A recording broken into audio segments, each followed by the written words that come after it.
চৈতালি ধর মল্লিকের কবিতা মৃত্যু পাঠ পরিবেশনায় আমি অনিন্দিতা দাস।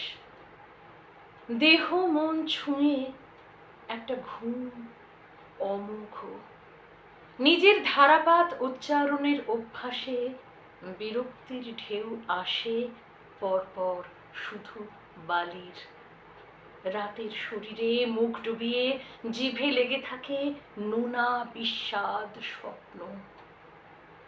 জেগে থাকার ইচ্ছে ছিল, কাচের বাক্সে বন্দি ভরে রেখে দিনের খুচরো প্রাপ্তি।